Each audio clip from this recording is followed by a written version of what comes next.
Dans cette vidéo, je vais te montrer 2 idées de cadeaux zéro déchet à faire avec les enfants.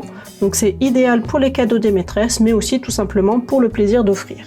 Donc je te propose aujourd'hui le savon fait maison et sa pochette de voyage étanche et des cookies maison emballés dans un bivrac. Le plus facile pour faire un savon maison avec les enfants, c'est d'utiliser une base Melt and Pour. Donc il en existe différentes sortes, il y en a en blanc, il y en a des transparentes, il y en a aloe vera. J'utilise aussi un moule en silicone pour donner de jolies formes au savon. Dans un saladier, je vais peser la quantité de base que je veux. Je coupe des morceaux directement au couteau. Pour mes 4 savons, ici j'ai utilisé environ 300 g de base. Et il n'y a plus qu'à faire fondre. On peut le faire fondre au bain-marie, mais j'ai préféré le faire au micro-ondes. Et par contre, il faut bien mélanger toutes les 15 secondes parce qu'il ne faut pas que la base se mette à bouillir. Une fois fondue, la base est très liquide et on peut lui incorporer ce qu'on veut. Donc nous, on a ajouté de l'huile essentielle de lavande, donc environ 15 gouttes par savon. Et il n'y a plus qu'à verser dans les moules. Pour pouvoir le déplacer facilement, je le place d'abord sur un plat, je répartis le savon dans chaque empreinte. Et pour finir, on a ajouté quelques fleurs de lavande séchées pour faire joli. Alors les filles n'ont pas été assez rapides et le savon a commencé à se solidifier avant d'avoir mis les fleurs, donc on les a un petit peu mélangées pour qu'elles soient bien accrochées au savon. Et du coup, le résultat est un petit peu moins lisse que si on n'avait pas mélangé. Mais bon, c'est pas grave, c'est du fait main. Et il n'y a plus qu'à laisser durcir pendant quelques heures. Lorsque le savon a durci, on le démoule et on le fait sécher quelques jours. Pendant ce temps, on va en profiter pour fabriquer la petite pochette qui va avec. Pour coudre cette pochette, on aura besoin d'un rectangle de 34 sur 16 cm en tissu et d'un autre rectangle identique en pull. Il nous faudra aussi du velcro pour fermer la pochette. Moi j'ai pris un morceau de 2 cm sur 5 cm. Alors sur l'endroit du tissu, je vais placer la face plastifiée du pull. J'épingle tout autour. Et on va coudre tout autour en laissant une ouverture pour pouvoir retourner. Je fais ma couture au point droit à 1 cm du bord en pivotant bien dans les coins. Je coupe les coins en biais pour pouvoir les retourner correctement.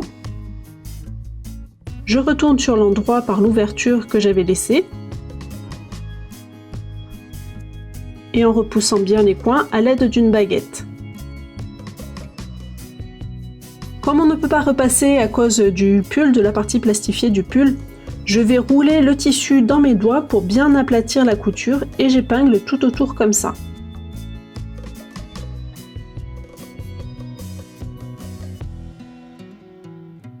Voilà, comme ça mon rectangle est bien à plat. Je vais commencer par coudre ce côté, comme ça va fermer mon ouverture. Pour que ce soit plus facile, j'utilise mon pied en téflon, sinon avec mon autre pied, le plastique accroche un petit peu sous le pied et c'est assez difficile à coudre. Et je fais ma couture au point droit à 2 mm du bord.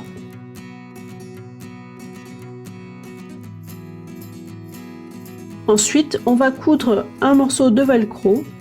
Donc d'abord, je vais arrondir les angles avec mes ciseaux. Et je place l'une des parties au milieu, ici à peu près. Je fais ma couture tout autour au point droit à 2 mm du bord.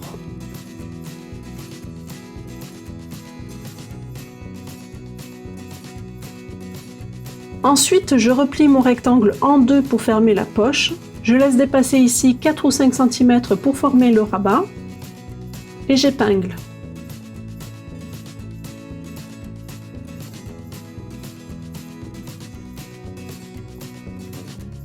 Ensuite, je vais faire ma couture sur les 3 côtés que j'ai épinglés. Je fais ma couture à 2 mm du bord au point droit. Et voilà, il ne reste plus qu'à coudre l'autre partie du velcro sur le rabat, juste en face de l'autre. Je fais ma couture à 2 mm du bord tout autour. Et voilà, la pochette est terminée. Et donc pour compléter le cadeau, on a coupé un brin de lavande dans le jardin et on l'a mis avec le savon dans la pochette. Pour les cookies, je te mets tous les ingrédients dans la description, ils sont vraiment très faciles à faire. Les filles ont tout fait toutes seules. Il faut faire fondre le beurre d'abord pour qu'il ne soit pas trop chaud et qu'il ne fasse pas fondre les pépites de chocolat. Sinon, dans un saladier, on va mélanger tous les ingrédients secs, donc la farine, la levure, les flocons d'avoine, le sucre et la vergeoise.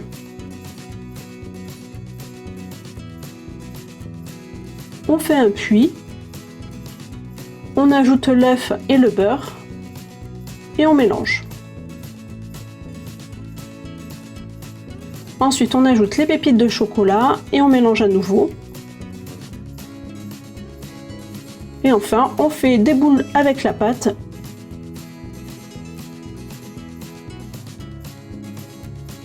Et on les cuit au four 15 minutes à 180 degrés. Une fois que c'est cuit, on laisse refroidir.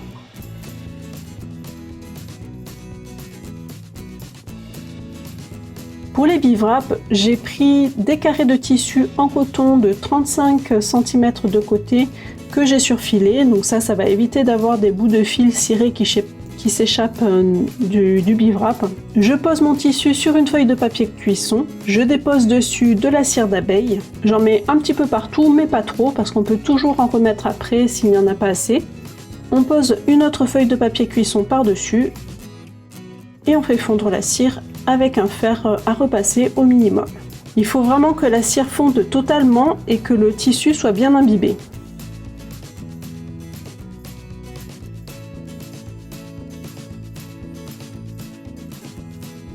Donc si besoin, il ne faut pas hésiter à en rajouter.